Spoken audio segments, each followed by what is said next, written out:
2004년 9월 20일 영국 노스 요크셔의 험준한 산악지대. 그곳은 드넓은 초원과 바위 투성이 언덕이 끝없이 펼쳐진 숨막히는 자연의 아름다움을 간직한 곳입니다. 페니겐트 산과 잉글버러 산, 워른사이드 산을 아우르는 요크셔 3. 피크스 트레킹 코스는 매년 수많은 등산객들의 발길이 끊이지 않는 영국의 대표적인 명소이죠. 평소라면 평화롭고 한적한 풍경만이 가득했을 그곳에서 등산로를 걷던 한 남성은 평생 잊지 못할 충격적인 장면을 목격하게 됩니다. 맑은 개울가 졸졸 흐르는 물결 사이로 차가운 시신 하나가 떠오른 겁니다. 그 순간 산의 정적은 깨지고 미스터리의 서막이 올랐습니다. 그 평화로운 자연의 품속에서 발견된 주검은 모든 이들에게 깊은 충격을 안겼습니다. 그 장소는 영국에서 가장 인기 있는 트레킹 코스 중 하나인 페니겐트 산의 외딴 지역이었습니다. 수많은 등산객들이 대자연을 만끽하며 오가는 길목, 인적이 끊이지 않는 곳이었죠.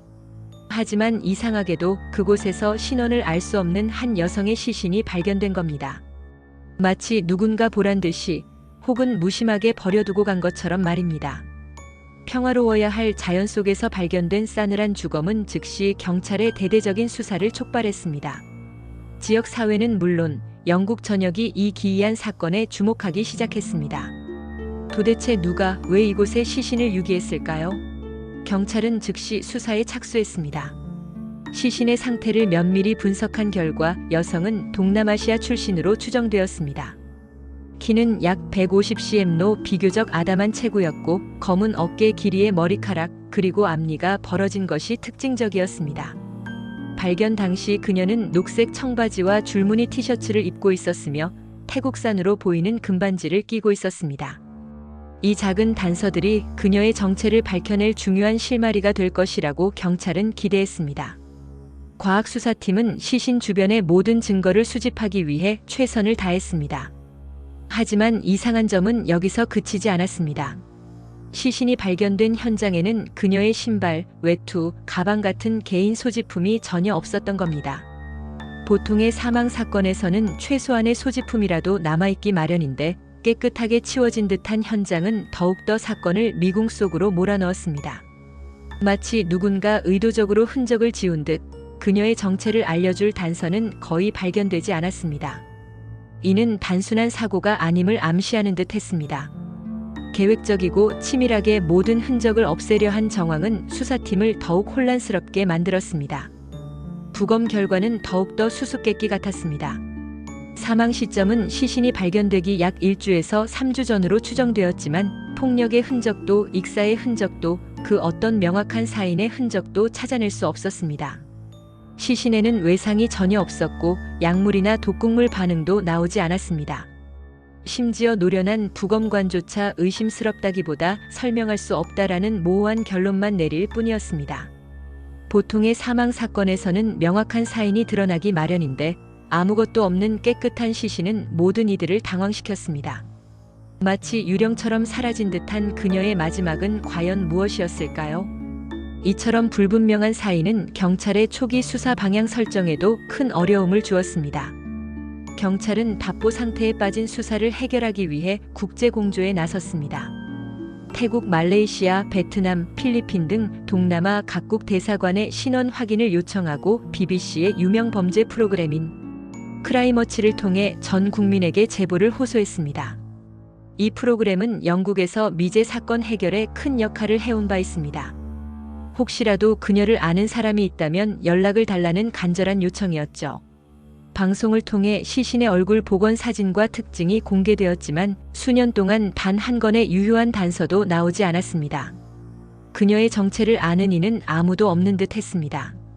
그녀는 영원히 미스터리 속에 묻힐 것 같았습니다. 이처럼 광범위한 노력에도 불구하고 신원조차 밝혀지지 않자 사건은 더욱더 풀기 어려운 난제로 여겨졌습니다. 시간이 흐르면서 사람들은 이 미스터리한 여성을 언덕의 여인이라 부르기 시작했습니다. 그녀는 누구였을까요? 왜 영국의 외딴 산속에서 홀로 생을 마감해야 했을까요? 그녀에게는 가족도 친구도 아무도 없었던 걸까요? 그녀의 죽음을 슬퍼할 사람은 아무도 없었던 것일까요? 수많은 질문들이 꼬리에 꼬리를 물었지만 답을 아는 이는 아무도 없었습니다. 언덕의 여인은 그렇게 15년간 이름 없는 존재로 남아 있었습니다. 영국의 차가운 언덕 바람만이 그녀의 마지막 이야기를 아는 듯 했습니다. 그 이름 없는 존재는 마치 산의 일부가 된 것처럼 긴 시간 동안 침묵 속에 잠들어 있었습니다. 시간은 무정하게 흘러 15년이 지났습니다. 사건은 사람들의 기억 속에서 점차 잊혀가는 듯 했습니다. 하지만 2019년 마침내 사건은 새로운 국면을 맞이합니다. 태국의 한 가족이 언론을 통해 그 여인이 우리 딸일 수 있다고 조심스럽게 제보한 겁니다. 이 가족은 2004년에 영국으로 이민 간 딸 람두안이 갑자기 연락이 끊긴 후 오랫동안 그녀를 찾아왔다고 합니다. 오랜 기다림 끝에 찾아온 작은 희망의 불씨였습니다. 이 제보는 그동안 멈춰있던 수사에 다시금 활력을 불어넣었습니다. 수사팀은 이 제보에 모든 희망을 걸었습니다. 곧바로 DNA 검사가 진행되었고 결과는 극적으로 일치했습니다. 15년간 이름 없는 존재로 남아있던 언덕의 여인은 마침내 자신의 이름을 되찾았습니다. 그녀는 바로 람두안 아미티지, 결혼 전 이름은 람두안 시카냐였습니다. 그녀는 1991년 영국인 남성 데이비드 아미티지와 결혼해 영국으로 이주했고 두 아이의 어머니이기도 했습니다. 잃어버린 줄 알았던 딸의 소식은 가족에게 큰 충격과 슬픔을 안겨주었습니다. 가족들은 그녀의 신원이 확인되자 비로소 슬퍼할 수 있었지만 동시에 지난 15년 동안의 고통과 답답함에 깊은 한숨을 내쉬었습니다. 그러나 2004년 이후 그녀는 가족과 연락이 완전히 끊겼고 태국에 있던 어머니는 15년간 딸의 생사를 알지 못한 채 살아야 했습니다. 딸의 죽음을 알게 된 건 영국 경찰의 공식 발표를 통해서였죠. 한 가족의 오랜 기다림과 슬픔은 그렇게 충격적인 진실과 마주했습니다. 람두안의 어머니는 딸의 죽음을 믿을 수 없었고 애통한 마음을 금치 못했습니다. 그녀는 딸이 영국에서 행복하게 살고 있을 것이라고 믿었기에 이 소식은 더욱더 청천벽력 같았을 것입니다. 람두안의 신원은 밝혀졌지만 여전히 풀리지 않은 질문들이 남아 있었습니다. 그녀는 왜 영국의 외딴 산속에서 홀로 죽음을 맞이해야 했을까요? 명확한 사인이 밝혀지지 않은 그녀의 사망 원인은 무엇일까요? 그리고 그녀 곁에 마땅히 있어야 했을 사람들은 모두 어디에 있었던 걸까요? 특히 가족과 연락이 끊긴 시기와 사망 시점이 일치하는 점은 더욱 의문을 증폭시켰습니다. 이 질문들은 다시금 수사에 초점을 맞추게 했습니다. 사건은 단순한 변사체가 아닌 복잡한 미스터리 살인 사건으로 전환될 가능성을 보였습니다. 초점은 자연스럽게 람두안의 남편 데이비드 아미티지로 향했습니다. 그는 람두안이 실종된 이후에도 태국에 있는 처가에 그녀의 안부를 묻는 편지를 보내는 등 그녀가 살아있는 것처럼 행동했습니다.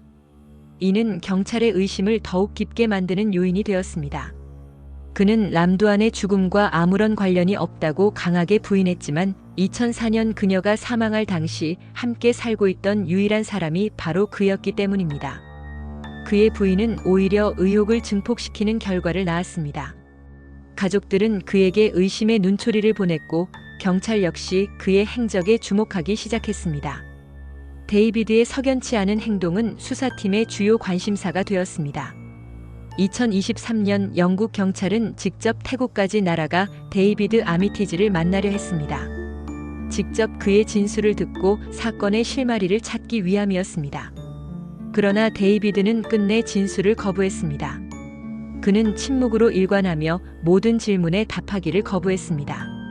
그의 이러한 태도는 경찰과 유족들의 분노를 샀고 언론은 그의 행동을 비협조적이라고 비판했습니다. 그러자 의혹은 더욱 증폭되었습니다.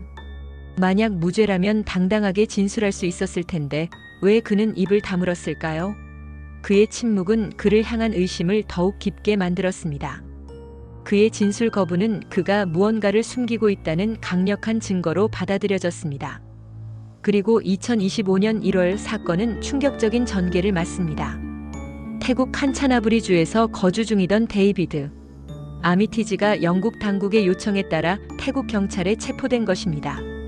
오랜 기다림 끝에 마침내 그가 법의 심판대에 서게 된 것이었습니다. 이 체포는 영국과 태국 양국 경찰의 긴밀한 공조 수사 덕분이었으며 수많은 사람들의 노력 끝에 이루어진 성과였습니다. 이어 같은 해 2월 2일 영국으로 송환된 직후 람두안 아미티지 살인 혐의로 공식 체포되었습니다. 이 소식은 잠자고 있던 미제 사건에 다시금 전 세계의 이목을 집중시켰습니다. 15년 만에 살인 혐의로 체포된 남편은 사건의 결정적인 전환점이었습니다. 그러나 그는 현재까지도 자신에게 적용된 모든 혐의를 완강히 부인하고 있으며 사건은 여전히 재판과 수사 단계에 머물러 있습니다. 데이비드 아미티지는 자신은 무고하다며 어떠한 범죄에도 가담하지 않았다고 주장합니다. 그의 변호인단 역시 그의 무죄를 주장하며 경찰 수사의 허점을 파고들 것으로 예상됩니다. 그의 진실 공방은 앞으로도 치열하게 이어질 것으로 보입니다.